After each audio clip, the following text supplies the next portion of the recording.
লাম মিম তিনটা অক্ষর পড়ছি, গোরস্থানবাসী নেকি পাইল কয়টা?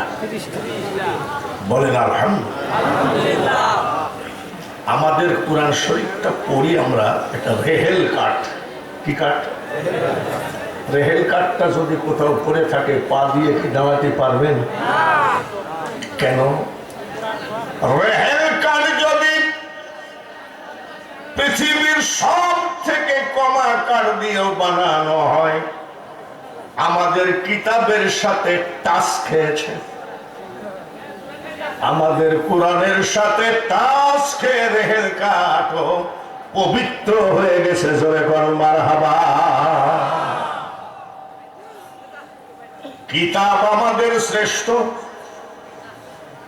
৭৯ বছর বয়স, ৭৯, ৪৭ বছর ওয়াজের বয়স, একটা দিন রেস্ট পাইনি। সেই অক্টোবর, নভেম্বর, ডিসেম্বর, জানুয়ারি, ফেব্রুয়ারি। গলায় কোনো ডিস্টার্ব আছে নাকি? আছে। বিরতিহীন গলা। বাইরে আমার টুপি ময়লা হলে আরেক টুপি আছে, জুব্বা ময়লা হলে আরেক জুব্বা আছে, পাগড়ি ময়লা হলে আর এক পাগড়ি আছে, গলা নষ্ট হলে আলমারির ভিতরে আরো গলা আছে নাকি? গলা কয়টা? একটা গলা ৪৭ বছর সার্ভিস দেয়। এটা ডাক্তারের কোন ওষুধের বরকত নয়, বংশীয় মর্যাদা নয়, এটা একমাত্র কোরআনের বরকত। আমি যদি বক্তা না হয়ে বয়াতি হতাম, বয়াতি কি করে জানেন তো? কি করে? কোন তো জানেন? নামাজ নাই, রোজা নাই, পেশাব ফিরে পানি দেওয়া নাই, চুল লাগছে মেয়ে লোকের মতো, ওর পাশ দিয়ে গেলে গাজার গন্ধ, সে উঠেই অমনি কয় দয়াল আমার। বয়াতি দয়াল আমার এই পথ দিয়া আসবে রে, আমি সদাই থাকি পন্থ পানে চায়া। বেনামাজি বয়াতি কয় দয়াল আমার এই পথ দিয়ে আসবে, আমি ওই দিকে তাকিয়ে থাকি। বয়াতি ভালো করে শুনে নাও, আমার দয়াল সবাই রাস্তা ভুল করে, আমার দয়াল রাস্তা ভুল করে না। আমার দয়ালের আসার একটাই রাস্তা হলো নামাজ আর নামাজ। ২৭ বছর পর নবীজি মেরাজ থেকে ফিরছেন, আর সে মহল্লায় আল্লাহ জিজ্ঞাসা করে, হাবিব গো, জান্নাতি খাবার খাওয়ালাম, জান্নাতি পোশাক পরালাম, ২৭ বছর আমার কাছে রাখলাম, বলেন দুনিয়ায় চলে যাচ্ছেন, কোনো কষ্ট পাইছেন নাকি? নবীজি আরশে মহল্লায় দাঁড়ায় কান্দে, বলে কান্দেন কেন? মাবুদ গো, আমি বুক ভরা কষ্ট নিয়ে চলে গেলাম। কি কষ্ট? বলে আমি আপনাকে দেখলাম, আমার পাগল উম্মত আপনাকে দেখলো না। আমার আল্লাহ বলে, হাবিব চোখের পানি মুছেন, কষ্ট নেবেন না। আপনি তো একবার দেখলেন, আপনার উম্মত গেলি আমাকে ৫ বার দেখবে। সুবহানাল্লাহ। এই ৫ বার কোন জায়গায়? আসসালাতু মিরাজুল মুমিনিন, নামাজে মুমিনদের সাথে আবার মাওলার মেরাজ হয়। আর নামাজ নাই, রোজা নাই, ওযু নাই, কালাম নাই, দুতারাই বাড়ি দিয়ে যদি গান গায়ে দয়াল আমার এই পথ দিয়া আসবে রে, আমি সদাই থাকি পন্থ পানে চায়া। আমরা এই ভণ্ডামি কথাকে বিশ্বাস করি নাকি? যার নামাজ নাই তার আবার কিসের দয়াল? জোরে বলেন ঠিক কিনা? ভাইরা আমার, বন্ধুরা, ৩ বছর হলো, এইবার দিয়ে ৩ বার হবে। একটা কথা আজকে বলি, নামাজ কাফের আর মুসলমানের মধ্যে পার্থক্য একটাই, সেটা হলো নামাজ। লা ইলাহা, আরো জোরে হবে, লা ইলাহা লা ইলাহা ইল্লাল্লাহু মুহাম্মাদুর রাসূলুল্লাহ। আল্লাহুম্মা মুহাব্বতের সাথে সাল্লি আলা মাওলানা মুহাম্মদ ওয়া আলা আলি সাইয়্যিদিনা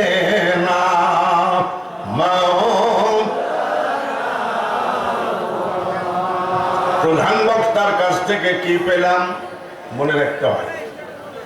শুধু ওয়াজ শুনে বাড়ি চলে গেলে হয় না, মনে রাখা লাগে। জাতি আমরা শ্রেষ্ঠ, ধর্ম আমাদের শ্রেষ্ঠ, কিতাব আমাদের শ্রেষ্ঠ। এই কিতাবটা যিনি আমাদেরকে দিয়ে গেলেন সেই নবী মুহাম্মদুর রাসূলুল্লাহ। আমাদের নবীটা কেমন? আমাদের নবীও শ্রেষ্ঠ, ঠিক তো? আমাদের এলাকায় কিছু টুটা ফাটা কাঁচা মুন্সি বাইর হয়েছে, 3000 3500 টাকা বেতনে ইমামতি করে। এই মুন্সি বলে মোহাম্মদ যা, আমিও তা। মানা যাবে নাকি? একটু জোরে করুন তো। রাজশাহীতে একটা নতুন হালে একটা মুন্সি বের হয়েছে। এই মুন্সি মাঝে মধ্যে ইউটিউবে দেখি ওয়াজ করে আর বলে কলেমার ভিতরে মোহাম্মদের নাম রাখা বেদাত। বুঝছেন কত বড় কষ্টের ভিতরে আমরা আছি। মোহাম্মদের নাম কলেমার মধ্যে রাখা বেদাত, ওই মুন্সি ফতোয়া দিচ্ছে। আর আমাদের আকীদা কি? আজানে শুনি আপনার নাম, আছে নাকি? কলেমায় পড়ি আপনার নাম, আছে? নামাজে আপনাকে সালাম, আছে? আত্তাহিয়াতু লিল্লাহি ওয়াস সালাওয়াতু ওয়াত তাইয়্যিবাত। তারপরে কি? আসসালামু আলাইকা ইয়া, সালামটা নবীকে না দিলে তো তোর নামাজই হবে না। আর তুই বলছিস কলেমার ভিতরে মোহাম্মদের নাম রাখা যাবে না। এই ডিজিটাল ভণ্ড হুজুর সে বলতেছে মোহাম্মদের মুখে দুর্গন্ধ ছিল। এ কথা কিন্তু আবু জেহেলও বলেনি। এ কথা আবু জেহেলও ভয়ে বলেনি যে কোন সময় কোন ধ্বংস হয়ে যায়। আমার নবীর মুখে দুর্গন্ধ ছিল নাকি? মেশকো সে বেহতের পসিনা, যে নবীর গায়ের ঘাম মেশকো আম্বর থেকে বেহতের, একবার বলেন সুবহানাল্লাহ।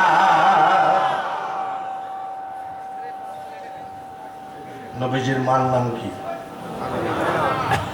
গোসলখানা থেকে বের হলেন, নবীজির দাদি ঢুকলেন। নবীজির দাদি গোসল করে আইসে নবীজির দাদাকে বলছে, ওগো শোনো। কি বলে? আমাদের বৌমা তো বিধবা, এত দামি আতর ব্যবহার করে কেন? মানুষের খেয়াল যায়। নবীজির দাদা আব্দুল মুতালিব বলেন, আমাদের বৌমা যে দামি আতর ব্যবহার করে তুমি বুঝলা কেমনে? নবীজির দাদি বলে, আমি বৌমার গোসলখানায় ঢুকছিলাম, গোসলখানায় ঢুকে দেখি শুধু আতর আর আতরের ঘ্রাণ।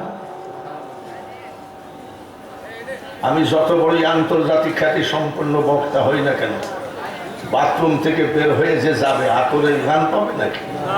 17 বালতি পানি দিলেও সাইজ হয় না। আর নবীজির দাদি বলতেছে শুধু আতর আর আতর, একটু সুবহানাল্লাহ। আমি মেয়ে মানুষ, আমি বললে কেমন হয় আপনি বুঝাইন। নবীজির দাদা বললেন, আচ্ছা ঠিক আছে আমি দেখছি।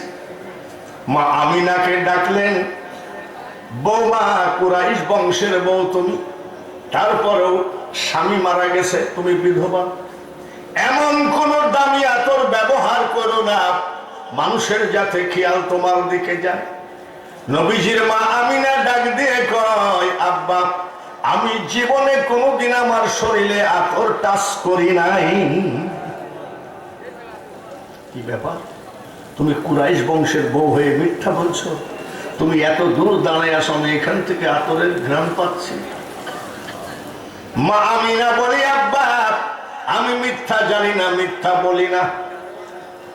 বলে, আমি যে আতরের ঘ্রাণ পাচ্ছি বলে, তাহলে শোনেন, যেদিন থেকে আমার পেটে বাচ্চা প্রবেশ করেছে ওই দিন থেকে শুধু আমার গোসলখানা নয়, আমার রান্নাঘর, ড্রয়িং রুম, বেডরুম, লেপ তোষক সব জায়গায় আতর আর আতর।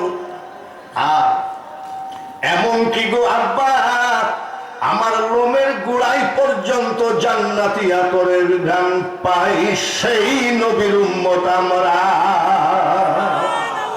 নারায়ে তাকবীর। এত দুর্বল হলে হয় নাকি? আমি তো বেশি দুর্বল, তাও তো তেজ একবারে কম নাই। বলে, হুজুর আপনি তো মাইকে বলছেন।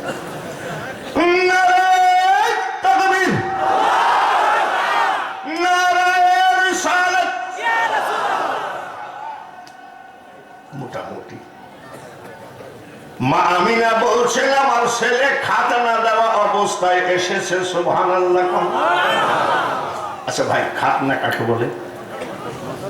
মুসলমানি যারা দিয়ে দেয় তাদেরকে আমাদের এলাকায় বলে হাজাম। আপনাদের এলাকায় কি বলে? হাজাম। এখনকার হাজাম তো ওই জায়গায় মলম লাগায়, ইঞ্জেকশন দেয়, অবশ করে, আধুনিক মেশিন দিয়ে কাটে। এখনকার ছেলেরা টের পায় না। আর আমাদের জামানায় যারা মুসলমানি আমরা দিয়েছি, টুলের পরে বা বেতের ধামার উপরে বসাইছে, বাঁশের কঞ্চি দিয়ে মাল এইভাবে চাইবি ধরে। আসেন কেন? কথা কি মিথ্যা কথা বলছেন? ঠিক কিনা? একবারে এইভাবে একটা ঔষধ, মেডিসিন, ট্যাবলেট জুটে নাই। সুলা না হয় ন্যাকড়া, ন্যাকড়া পুরাই কাঁদি লাগাই। আর মা আমিনা বলছেন, আমার ছেলে খাতনা দেওয়া অবস্থায় এসেছে। সুবহানাল্লাহ। কেন? কারণটা কি? এখানে আমরা সবাই মুসলমানি দিয়েছি। কেউ বলতে পারবেন যে ওই জায়গাটা হাজাম নাড়ে নাই? আপনার ওই জায়গাটা হাজাম হাত দিয়ে নাড়ছে নাকি? হয়তো বলতে পারেন যে না, আমি গোপনে সাইডে ধরছিলাম, ওকে হাতই দিতে দিইনি। তাহলে ও কাটলো কেমনি? সবার ইজ্জত হাজামে টাচ করলো। আমার আল্লাহ বলে, পৃথিবীর মানুষ হাজামে সবার ইজ্জত দেখতে পারবে, কিন্তু আমার হাবিবের ইজ্জত কোনোদিন কোন হাজামে দেখতে পাবে না। জ্ঞানী বুঝে ইশারায়, মূর্খ সফল দিয়ে চোখের মনি ফাটাইয়ে দিলেও বোঝে না। খবরদার, কেউ যদি বলে নবীও যা আমিও তা, এই কথা ছিল ফিরাউনের, মুসাও যা আমিও তা। নমরুদ বলতো, মিল্লাতা আবিকুম ইব্রাহিম হুয়া সাম্মাকুমুল মুসলিমিন। যাকে আল্লাহ জাতির পিতা ঘোষণা দিল, আর নমরুদ বলতো ইব্রাহিম ওজা আমিও তা। যে নবীকে পয়দা না করলে পৃথিবী পয়দা হতো না। এই আবু জেহেল কয় মোহাম্মদ ওজা আমিও তা। ফিরাউন আসে না? ফিরাউন কি বেঁচে আছে? নমরুদ, আবু জেহেল। ফিরাউন নাই, নমরুদ নাই, আবু জেহেল নাই, সব মারা গেছে। এই পৃথিবীর মাটিতে তার ছেলে নাতি পুতি কিছু রেখে গেছে। এই এরাই বলতেছে মোহাম্মদ ওজা আমিও তা। খবরদার দোস্ত আমার, মোহাম্মদ রে আমার নামের সাথে জড়িত, যাহার সৃষ্টি না হইলে কিছুই পয়দা না হইতো, সেই নবীর উম্মত আমরা চিল্লায়ে বলি আলহামদুলিল্লাহ। আমাদের আর কিছুই দরকার নেই, নবীকেই দরকার নাকি? আমার নবী কই যে আমাদেরই মতো। আমাকে এক মোল্লা বলছে, মোহাম্মদ তো আমি হতাম। হ্যাঁ, তোর বাপের ভাইরা হ। সেদিন আবার দেখি আর এক লাপিট থেকে এসে দাঁড়িয়েছে, আমরা তো নিয়াত করি এইভাবে। ও পাগলা আবার নিয়াত করতেছে আমি আবার কোন জুকারে 14 জুকারের পাল্লাই পড়ে আজ আমরা জানি না কখন যেন বেঈমান হয়ে কবরে যায়। কিন্তু না না, জাঙ্গালিয়ার কারি সাহেবের ভক্তরা মনে রাখো, একবার যে ওই কারি সাহেবের নামটা মোহাব্বতের সাথে কলিজায় রেখেছ, তারা পাক্কা ঈমান নিয়ে কবরে যাবা। তার কারণ কারি সাহেব হুজুর আজকালকার ভণ্ড পীর নয়। পীরের ব্যাগ খুঁজলে পাওয়া যাবে জায়নামাজ, তসবিহ, টুপি নাকি? আচ্ছা, বক্তাকে যদি চেক করেন দেখি তো বক্তার ব্যাগের মধ্যে কি আছে। পাবেন একটা তসবিহ, আর আছে খিলিন আছে, আর দুনিয়ার দাড়ি মারি নিয়ে ঘুরছে একটা চিরুনি তো থাকে। পীরেদের ব্যাগ খুঁজলে পাওয়া যাবে জায়নামাজ, তসবিহ, টুপি। আর আমাদের কুষ্টিয়ায় কিছু পীরের ব্যাগ খুঁজলে পাওয়া যায় নারকেলের সুবা। কি পাওয়া যায়? তারপরে মিসমিসি কালো কি জানি একটা কি জানে। আমি আবার ধরেন বুড়া হয়ে গেছি, কিন্তু সবসময় হাসি তামাশার মধ্যে দিয়েছো। আব্বা এটা কি বলে, তুমি মোল্লা মানুষ বুঝবা না, এটা কলকি শরীফ। কলকি কি? মক্কা শরীফ, মদিনা শরীফ, আজমির শরীফ, বাগদাদ শরীফ, কুরআন শরীফ, হাদিস শরীফ। আব্বা কলকি শরীফ হলো কবে? বলে তুমি কাঠ মোল্লা বুঝবা না। আমি কি মোল্লা? কি মোল্লা? আমি কাঠ মোল্লা, একটু বুঝান। বলে আমার পীর কেবলা মারা যাচ্ছিলেন, আমি শীতালায় বসে কাঁদতেছিলাম, আমার চোখের পানি সহ্য করতে পারেনি পীর কেবলা। বালিশের তল থেকে এই কলকিটা বের করে বলছে, বেটা কান্দিস না রে, মাল দিয়ে গেলাম ধরে রাখিস। পীরের দেওয়া যার জন্য ভণ্ড শরীফ লাগাইছে, এই জন্যে বাবাজি রে কারি সাহেবের মতো লোক পায়ে হেঁটে হজ করা, জোরে বলেন মারহাবা। জায়নামাজে নদী পাড়ি দেওয়া একজন আল্লাহর ওলির কথাও বুক ফুলে বলা যায় না। এসব কিছু খুচরা ভণ্ডের কারণে। ভাইরা আমার, বন্ধুরা, আমি যখন ওলি আল্লাহদের ওয়াজের ভিতরে আসব, তখন বুঝবেন যে ওলি আল্লাহদের পাওয়ার আছে কি নাই। আচ্ছা বলেন তো, ওলিদের পাওয়ার বেশি না আপনার মসজিদের ইমামের পাওয়ার বেশি? ইমাম সাহেবরা যে একেবারে ঝাইলিয়ে ফেলে, আমরা পিঠের মানি না, পিঠির। তোর মতো 14 কোটি মোল্লা যদি পীর না মানে, পীরের যাইও না আসেও না।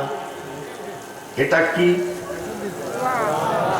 এই কুরআন শরীফের সূরা ইউনূসের মধ্যে, সূরা ইউনূসের 62 নম্বর আয়াতে আল্লাহ তাআলা বলেন, আলা ইন্না আউলিয়া আল্লাহি লা খাউফুন আলাইহিম ওয়া লা হুম ইয়াহজানুন। আল্লাহর ওলিদের কোনো ভয় নাই, চিন্তা নাই, টেনশন নাই, আমি আল্লাহ তাদের জন্য যথেষ্ট। আল্লাহর ওলিরা কোনোদিন ক্ষতিগ্রস্ত হবে না। দেখবেন যত দিন যাবে এই কারি সাহেব হুজুরের ইসালে সোহাবের লোক বাড়বে না কমবে? কেন বাড়বে? কাঁচা কাঁঠাল যদি খাজুরা বাস স্ট্যান্ডে ভাঙ্গো মাছি আসবে না। আর পাকা কাঁঠাল যদি ওই নদীর কিনারে লোক নাই জন নাই ওই জায়গায় ভাঙ্গ মাছি আসবেই আসবে। কারি সাহেব হুজুর কাঁচা পীর নয়, উনি হলো একেবারে স্বয়ং আল্লাহর বন্ধু, যার জন্য লোক বাড়বে না কমবে। কেউ হাদিস দিয়ে দলিল দিয়ে কারি সাহেব হুজুরের ইসালে সওয়াবের মানুষকে বন্ধ করতে পারবে না। পাকা কাঠায় সুবহানাল্লাহ। বড় পীর আব্দুল কাদের জিলানী রহমতুল্লাহ আলাইহি একবার নিয়াত করেছে আমি পায়ে হেঁটে হজ করতে যাব। তো উনি পায়ে হেঁটে হজ করতে রওনা দিয়েছে। তো হজ করতে যাচ্ছে, যেতে যেতে রাত হয়ে গেছে। রাত হলে পরে রাস্তার ভিতরে একটা বাড়ি আছে, খুব গরিব বাড়ি, একটা মাত্র ঘর। ওইটি কিন্তু ওনার মুরিদ, বড় পীর সাহেবের মুরিদ। আপনাদের তো কাদেরিয়া তরিকা নাকি? তো বড় পীর আব্দুল কাদের জিলানী রহমতুল্লাহ আলাইহি বলছেন আর হাঁটতে পারছি না, এই জায়গায় আজকে এই বাড়িতে রেস্ট নেই। বাড়ির দরজায় যাই বড় পীর আব্দুল কাদের জিলানী রহমতুল্লাহ আলাইহি বলছেন আসসালামু আলাইকুম ইয়া আহলাল বাইত, ঘরে কে আছেন সালাম নেন। কারি সাহেব হুজুরের একমাত্র সুযোগ্য পুত্র সুফি দরবেশ আব্দুল মুতালিব শেখ, ধরেন আপনি ওনার মুরিদ।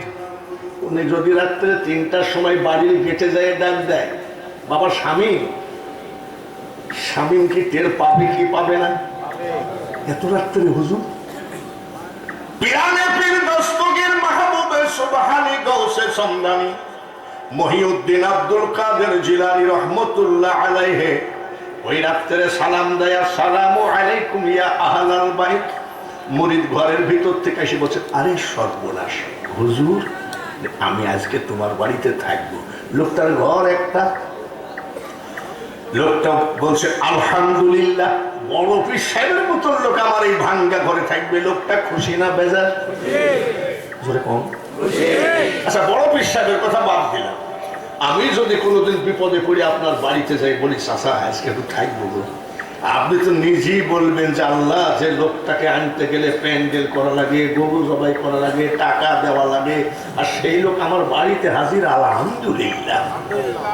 আর আমি তো বড় পীর সাহেবের পায়ের ধুলার একটা কণার সমানও নাই। হুজুর আসেন। ওনার স্ত্রীকে পার্শ্বের বাড়িতে রেখে দিয়েছে, বিছানা সুন্দর করে সাজায়। বড় পীর আব্দুল কাদের জিলানী রহমতুল্লাহ আলাইহি বলেন, বাবা আমার পেট ভরা খাওয়া দাওয়ার ব্যবস্থা করা লাগবে না? না তাই হয়, বলেন না। আল্লাহ ওলি বুঝতে পেরেছে এই গরিব ভক্তটা 2 দিন স্বামী স্ত্রী না খাওয়া, মুখ দেখলে যে দুঃখ না বুঝে রে, তার সাথে বন্ধুত্ব করে লাভ নাই। কত বড় আল্লাহর ওলি মুরিদ যে না খেয়ে আছে উনি টের পাইছে, যার জন্য বলছে বাবা আমি কিন্তু পেট ভরা খাওয়া দাওয়ার ব্যবস্থা করব না। ফজরের নামাজের আজান দিল, নামাজ পড়ে ভক্তের বাড়িতে বসে তসবিহ জপতেছে। এক লোক এসে বলতেছে হুজুর আপনি এখানে কেন? আমার বাড়িতে অ্যাটাচড বাথরুম আছে। তাতে আমার কি? এটা আমার ভক্ত না নাকি? বলে হুজুর আমার বাড়িতে চলেন, আমি একটা উট জবাই করে গরিব ভক্তদের ভাইদেরকে খাওয়াবো। তাই দেখি উটটা নিয়ে সেখানে বাঁধ নিয়ে, হুজুর আমি একটা উট, হুজুর আমি একটা গরু, হুজুর আমি একটা দুম্বা, মাংস, হুজুর আমি একটা দুম্বা, আমি একটা ছাগল। এইভাবে ছাগল গরু উট দুম্বা দিয়ে 1000 সালামি পেয়েছে। কত মারহাবা। এর নাম আব্দুল কাদের জিলানী। আর এই তরিকাটা সেই কাদেরিয়া তরিকা, একটু আগুন। এবার বলতে পারেন এসব ভুয়া ওয়াজ কোথায় পাইছেন? কেন উনি রাত্রে এসে ওই গরিব ভক্তের বাড়ি ঘুমালেন, ফজরের নামাজ পড়ে তসবিহ জপতেছে, মাইকিং করা হলো না, পোস্টার ছাপানো হলো না, এত লোক টের পাইল কেমনে যে এই বাড়িতে বড় পীর সাহেব আসছে?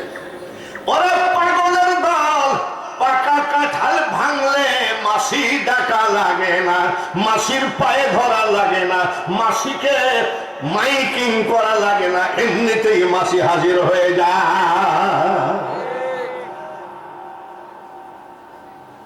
বাবা, তোমরা যে 1000 ওট দুম্বা বকরি নকরি দিলা, এগুলোর মালিককে? বলে মালিক তো আপনি, আপনাকে দান করে দিলাম। বলে এটার পরে কোনো দাবি নাই তো? শামীম যদি বলে যে হুজুর এই পানিটা আপনাকে দান করে দিলাম, পিছন থেকে যাই হুজুর বলে পানির বোতলটা দিয়ে গেলেন না, তাহলে কি দান হয়েছে? এগুলো কোনো দাবি নাই তো? বলে না। দাবি যদি না থাকে, আমার এই গরিব ভক্তটাই 2 দিন না খাওয়ারে এই 1000 ওট দুম্বা আমি এই গরিব মুরিদকে দান করে দিলাম। এর নাম হলো কাদেরিয়া তরিকা। জোরে কোন মারহাবা। আমার ওয়াজ ওখানে নয়, ওলি আল্লাহদের ওয়াজের মধ্যে আমি ডাইরেক্ট ঢুকতে চাই না। আগে আমার নবীর সম্মান না বললে আমি ওলির কাছে যাই না। আমার নবী এখনো দুনিয়ায় আসে নাই। আল্লাহ তাআলা জিব্রাইলকে ডেকে বলছে, জিব্রাইল আমার হাবিব তো আসার সময় হয়ে গেল প্রায়। আরে হ্যাঁ, কি করবে? জিব্রাইল আমার হাবিব যখন দুনিয়ায় আসবে, আমার হাবিবের বয়স যেদিন 12 দিন হবে, তায়েফের এক মহিলা নিয়ে যাবে লালন পালন করতে, তার নাম হালিমাতুস সাদিয়া। এ জিব্রাইল, তায়েফ তো অভাবিক জায়গা রে, তায়েফ তো দুর্ভিক্ষ এলাকা, আমি আল্লাহ সব সইতে পারবো রে, আমি আমার হাবিবের কষ্ট সহ্য করতে পারবো না। তায়েফ এত গরিব এলাকা, আমার হাবিব কষ্ট পাবে? লম্বা 72 মাইল, চওড়া 72 মাইল, আর নিচে 70 গজ। তোমার 600 নূরের পাখা দিয়ে মাটিটা উঠায় নীল দরিয়ায় ফেলাইয়া দাও, আর নীল দরিয়ার মাটি এনে তায়েফের মাটিতে বসায় দাও। আমার হাবিবের খাতিরে কিয়ামত পর্যন্ত ওই তায়েফের মাটিতে আমি আল্লাহ আর অভাব দেব না। সেই নবীর উম্মত আমরা, বলেন আলহামদুলিল্লাহ। সেই নবীর জামাই হযরতে কি নাম?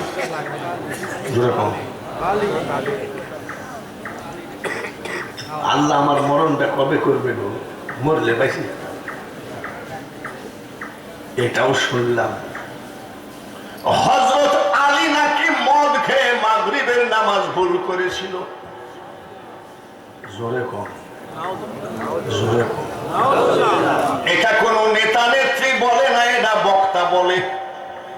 ওরে কানা বক্তা, হযরত আলী যে মদ খেয়ে মাগরিবের নামাজ ভুল করেছিল, এইটা যখন খুঁজে পাইছিস, তাহলে এইটা কেন পাইস না? হযরত আলীর মা আবু তালিবের স্ত্রী হযরত আলী তখন পেটে লাব্বাইক লা শারিকা লাকা লাব্বাইক কাবা জিয়ারত করতেছিল। এমন সময় ডেলিভারির ব্যথা হয়, সঙ্গে সঙ্গে কাবার দরজা খুলে দিল। হযরত আলীর জন্ম হলো কাবা ঘরের ভিতরে।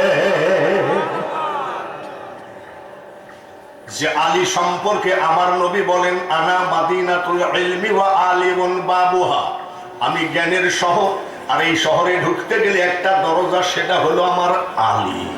সুবহানাল্লাহ। এইবার আসেন বিশ্বদুলালী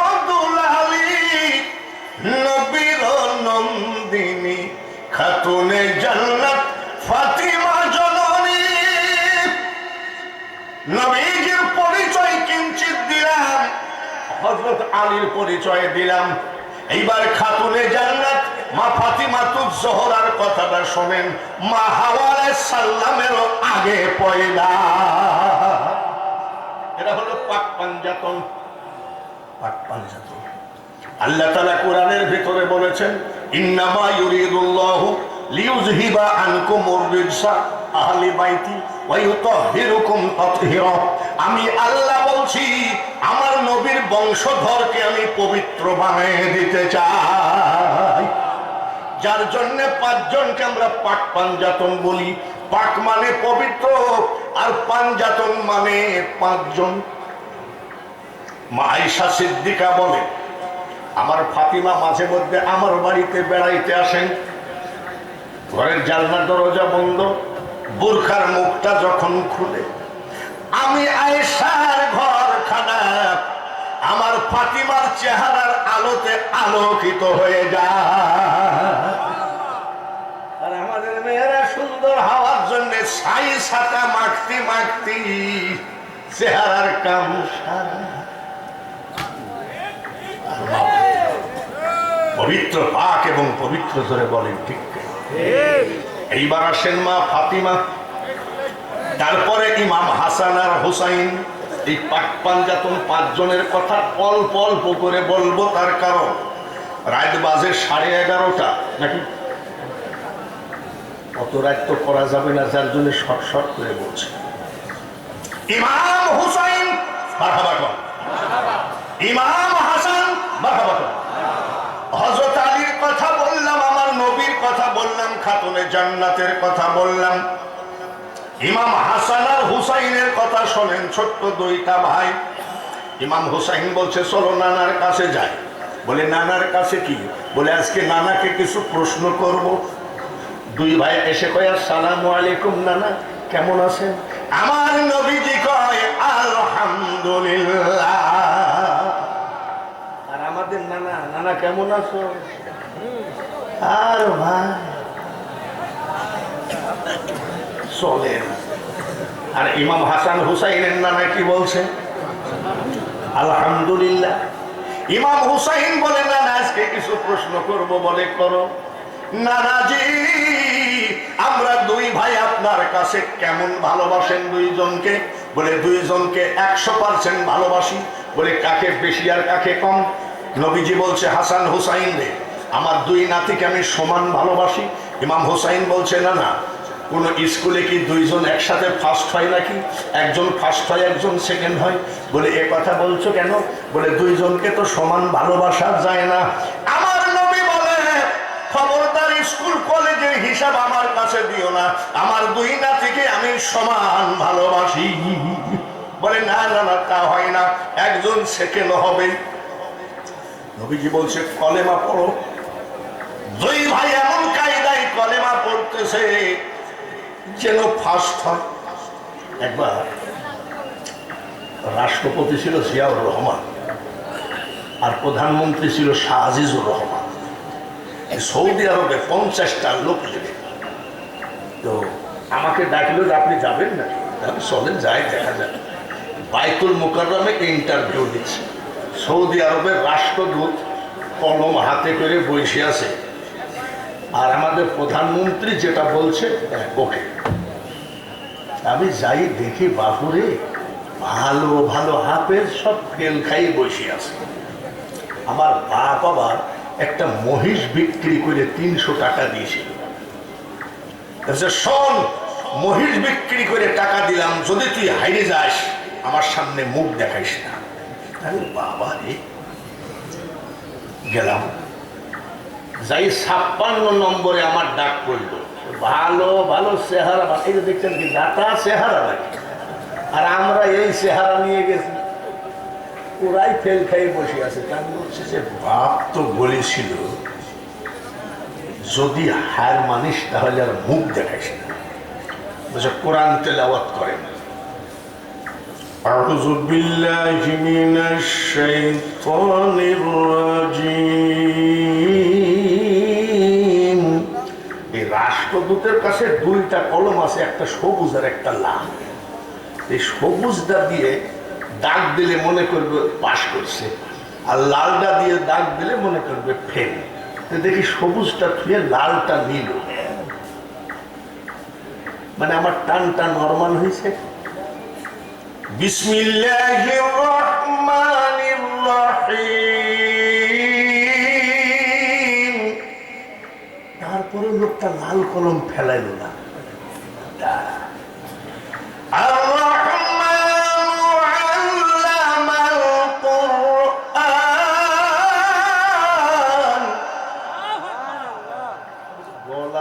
খাইতেও যায়, তোর শিখতে হবে, তোর কোনো মহিষ বেসাটে।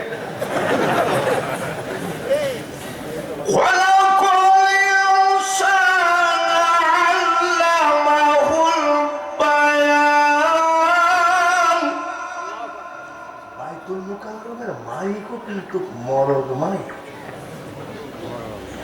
আশ-শামসু ওয়াল কমারু বিহুসবানিন ওয়ান নাজমু ওয়াশ-শাজারু ইয়াসজুদান।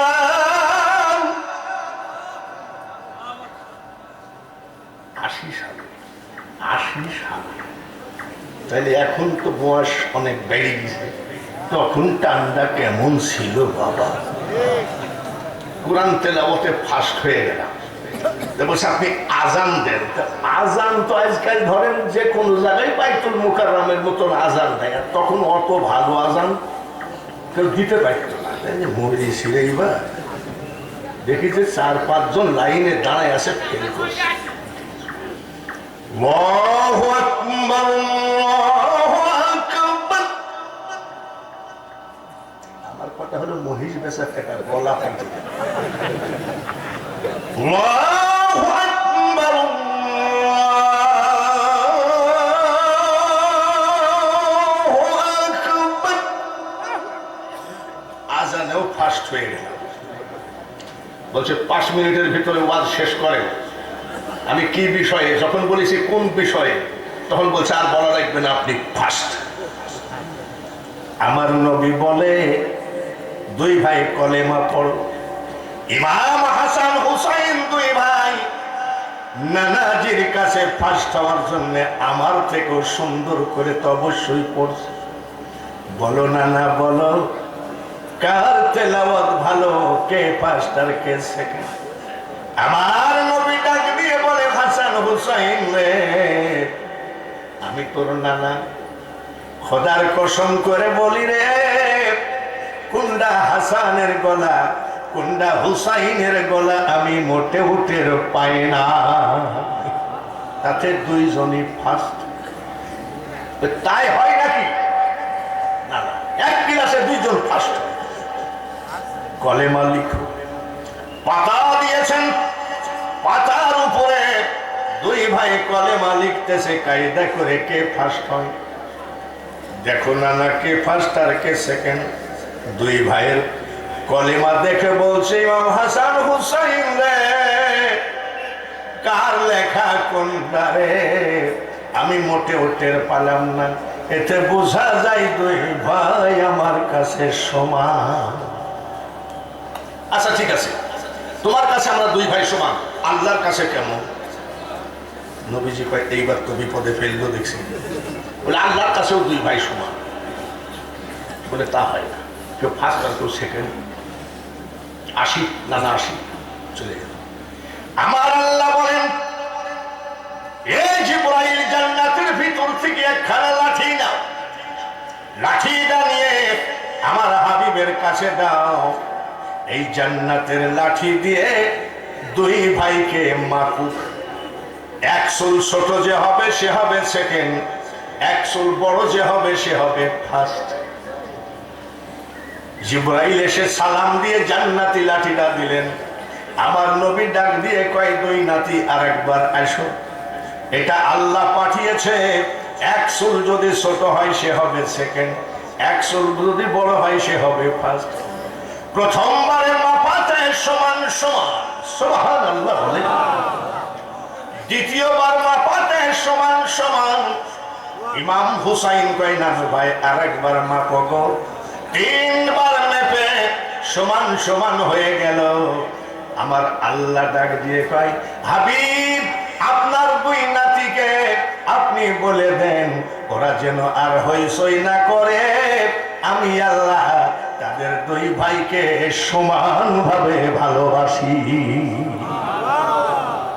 নবীজির কথা বলেছি, হযরত আলীর কথা বলেছি, খাতুনে জান্নাত মা ফাতিমাতুজ জোহরার কথা বলেছি। আহারে, আরেকটা মেয়ে লোকের কথা একটু না বলে পারি না। আমার জীবনে আমি 10 বার কাবা জিয়ারত করেছি, গত রমজান মাসে আমি কাবা শরীফ মদিনা শরীফে চিল্লায়ে চিল্লায়ে চোখের পানি ফেলেছি। গত রমজানে ও কি যাতা কষ্ট। আমাদের ইফতারিতে প্লেট না ভরলে আটটা ভরে না, আর 6টা খেজুর আর বাপু এত বড় একটা পানির গিলাস, এই যে এত, এই খাই কি রোজা করা যায়? ওইভাবে কাঁদছি ফুল রমজান মাস। এবার রমজান মাসে যাব না, রমজানের 1 সপ্তাহ পরে যাব। আর রমজান মাসে খুব ভিড়। বাইরে আমার মুআল্লিম আমাকে যাই বলুক না কেন, আমি যাই করি, উমরা করি আর হজ করি আর যাই করি, মা খাদিজাতুল কুবরার মাজারে না গেলে আমি শান্তি পাই না। বলে হুজুর কেন? জান্নাতুল মুআল্লা কেন? ভালো করে খেয়াল করতে হবে। শুধু বক্তার গলা শুনলে হবে না, বক্তা কোন দলের, বক্তাকে আমার দলের কিনা এই দলগত ভাবে যদি নেন ওয়াজ ভালো লাগবে না। যখন তোমার কেউ ছিল না রে, তখন ছিলাম আমি, এখন তোমার সব হয়েছে, পর হয়েছি আমি।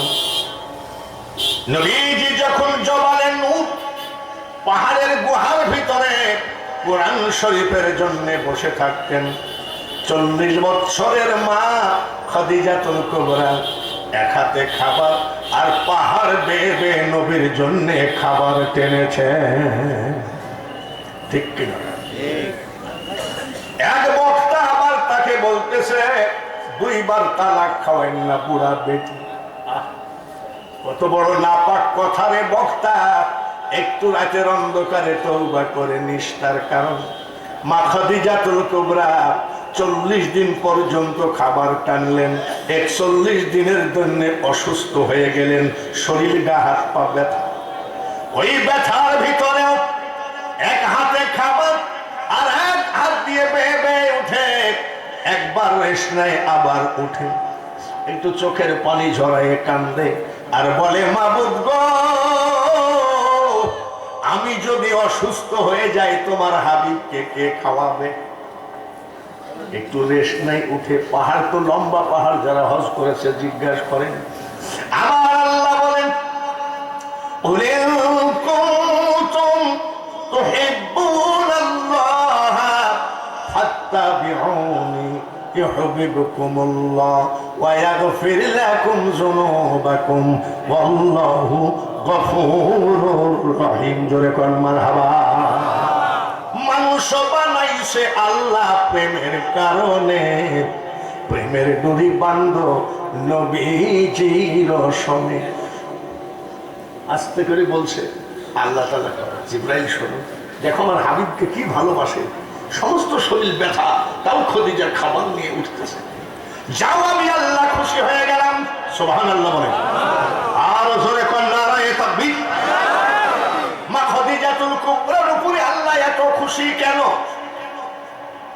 দেখে নবীর মুজিজাত, ভাগ্যবতী মা খাদিজা জীবন যৌবন করিলেন অর্পণ। দয়ার নবী, নূরের নবী গো, তুমি নবী আমার জীবনের জীবন। এত ভালোবাসতেন নবীকে। তাই আমার আল্লাহ বলে জিবরাইল, ওই জবালে নূর পাহাড়ের গুহার ভিতরে যাও, আমার হাবিবকে বলো আমি খাদিজার উপরে এত খুশি হয়ে গেছি, আমি আল্লাহ জীবনে কাউকে সালাম দিই না, আমার হাবিবের স্ত্রী খাদিজাকে আমি সালাম দিয়ে দিলাম। সুবহানাল্লাহ। জিবরাইল আসলেন, আসসালামু আলাইকা ইয়া রাসূলুল্লাহ। নবী গো, আপনি একটু গুহা থেকে বের হয়ে আসেন। বলে কেন? দেখেন আপনার স্বচক্ষে খাদিজা আপনাকে কত ভালোবাসে, সমস্ত শরীর গা হাত পা ব্যথা, তারপরে উঠে থামে কান্দে। আপনার স্ত্রী খাদিজাকে বলবেন আপনাকে যে পরিমাণ ভালোবাসা দিল, আল্লাহ তাআলা খুশি হয়ে আপনার স্ত্রী খাদিজাকে আল্লাহ সালাম দিয়েছে। জিবরাইল বলে, ইয়া রাসূলুল্লাহ, ইয়া হাবিবাল্লাহ, যে খদীজাকে আল্লাহ তাআলা সালাম দেয়, আমি জিবরাইল কেন দিব না? আমিও সালামটা দিয়ে দিলাম। আজকে প্রধান বক্তার কাছে কি পেলাম? পেলাম হলো জাতি আমরা শ্রেষ্ঠ, ধর্ম আমাদের শ্রেষ্ঠ, কিতাব আমাদের শ্রেষ্ঠ, নবী আমাদের শ্রেষ্ঠ, খাতুনে জান্নাত পাক এবং পবিত্র ইমাম হাসান হুসাইন হযরতে আলী, এই পাঁচজন আল্লাহর কাছে খুব পছন্দনীয়। এদেরকে বলা হয় পাক পাঞ্জাতন। কিন্তু আমাদের দেশে পাক পাঞ্জাতন বললেই কয় ওরা ফকিরি লাইনের লোক। কি বলে? কোরআনের কথা, ইন্নামা ইউরিদুল্লাহু লিইউযহিবা আনকুম রিসা আহলি বাইতি, নবীর বংশের কথা বলছে। হাইরে মুসলমান, কার পাল্লাই পড়ে কি করে বেড়াচ্ছ? সবাই বলি আলহামদুলিল্লাহ। এবার এটা ওলির দরবার, তাই না? এদেশে ইসলাম প্রচার করেছে কারা? জয় হোক। এটা কি মনের থেকে বিশ্বাস করেন? মুখ দিয়ে আসলো তাই বলে। যে দেশেতে ঘুমাই কত আউলিয়া দরবেশ, সে যে আমার জন্মভূমি সোনার বাংলাদেশ। আমার সঙ্গে আমার নাতি আসছে, নাতি বলছে, দাদা কি রে? বলে, গ্রামের ভিতরে কি বাজার বসেছে? আমি ভিতরে মাল থাকলে বাজার বসবে, তাতে কোনো সন্দেহ না। কাদেরিয়া তরিকা, এখনকার মোল্লারা মাজার জ্বালাইয়া দাও, খানকা ভেঙ্গে দাও, এইগুলো নিয়ে মুন্সি তুমি ব্যস্ত। মনে রাখো, যদি একবার উল্টায় সবল মারে, এমন অসুখ হবে ডাক্তারও অসুখ খুঁজে পাবে না। এর নাম হলো আল্লাহর ওলি। ঠিক কিনা? তোমরা এত ব্যস্ত হলো না মাজার ভাঙ্গার, দরবার ভাঙ্গার জন্য এত ব্যস্ত হলো না। কারণ যখন এই যারা মাজার ভাঙছে আর দরবার ভেঙে ফেলছে, এরা মনে করে আমরা জান্নাতের টিকিট পাইয়ে বসে আছি। মাজার ভেঙে ফেলছি, মাজার ভাঙলে জান্নাতের দরজা খোলা। ভালো করিস। আবু জেহেল জীবনে বহুবার নবীকে কষ্ট দিয়েছে, অপমান করার চেষ্টা করেছে। যতই আবু জেহেল অপমান করুক না কেন, জিতলো আমার নবী না আবু জেহেল জিতলো? এটা জানি ভুলে ফেললো, আবু জেহেল নাউজুবিল্লাহ। যখন কোনোভাবে নবীকে মারতে পারলো না, আবু জেহেল পাহাড়ের ভিতরে একটা গোপন মিটিং করছে, সিআইডি ডিআইডি গোয়েন্দা বসায় গেছে। শোনো, যাকে মারতে পাঠালাম সেই মুসলমান হয়ে আসলো, ও বিশাল জাদুকর লোক। আমার কাছে একটা বুদ্ধি হয়েছে, এইবার মোহাম্মদকে মেরে ফেলার ফার্স্ট কিলার বুদ্ধি। তো দালালরা কয়, স্যার কি বুদ্ধি? বলে, যখন ফজরের নামাজের আজান দেয় তখন তো একটু অন্ধকার থাকে, আমরা রাস্তার ভিতরে একটা কুয়া করব, বিশাল গর্ত। কুয়া করি এমন করে ঢেকে রাখবো, মোহাম্মদ তো ফজরের নামাজে যাবে, সঙ্গে সঙ্গে গর্তের মধ্যে পড়ে যাবে। এই শোনো, তুমি হলো প্রধান সেনাপতি, তোমার হাতে থাকবে পাথর, তোমার হাতে থাকবে খেজুরের ডাল, তোমার হাতে থাকবে ইট, এই সব দিয়ে একবারে মোহাম্মদ পড়ার সাথে সাথে 12 মাইরে ফেলবা। বলে, ইয়েস বস, আপনার বুদ্ধি আছে। সারা রাত গর্ত করেছে কুয়া, এমন করে ঢেকে রাখছে যেন কেউ টের না পায়। সবার হাতে লোহা পাথর মাথর দিছে, মেরে ফেলবে। আবার কিছুক্ষণ পর যাই সাবর, আমার মাথায় হাত দে, দিলাম। শপথ কর, যাহা বলিব সত্য বলিব। বলে, হ্যাঁ, যাহা বলিব সত্য বলিব। যখন মোহাম্মদ গর্তের ভিতরে পড়ে যাবে, তখন যখন তোরা মারবি, তখন যদি বলে আমি আবু জেহেল, আমাকে মারো না, কিন্তু ছাড়বা না। করে মাথায় হাত দিয়ে বলছে, বস, তোমার পাপের নাম করলেও ছাড়বো না। ঠিক তো? হ্যাঁ ঠিক, ব্যবস্থা। এসা তো ফজর বহু, কেউ ফুল ঘুম, কেউ হাফ ঘুম। আবু জেহেল এই গুনগারা কিন্তু ঘুমায় না। মোহাম্মদ কখন আসবে গর্তের মধ্যে ফেলে, আশহাদু আন্না মুহাম্মাদ রাসূলুল্লাহ। এই হযরত বিলাল যখন এই আশহাদু আন্না মুহাম্মাদ রাসূলুল্লাহ বলতেন, তখন নবী বাড়ি থেকে রওনা দিতেন। আসতেছে নবী, নবী তো আর জানে না যে সারা রাত এই চিটাররা গর্ত করেছে বিশাল গভীর। নবী সুজা চলে আসতেছে। আমার আল্লাহ বলেন, জিবরাইল আমার হাবিবের কানের কাছে গিয়ে সালাম দাও, আমি আল্লাহ নিষেধ করছি আজকে যেন রাস্তার মাঝখান দিয়ে না যায়, ডান সাইডে দুই পায়ে রাস্তা দিয়ে যেন হেঁটে যায়। নবীজি আসতেছে, আবু জেহেল কয়, মুহাম্মদ রে, আজ তোমার জিবরাইল মিকাইল আজরাইলে কুলাবে না যে ফান পাতিছি।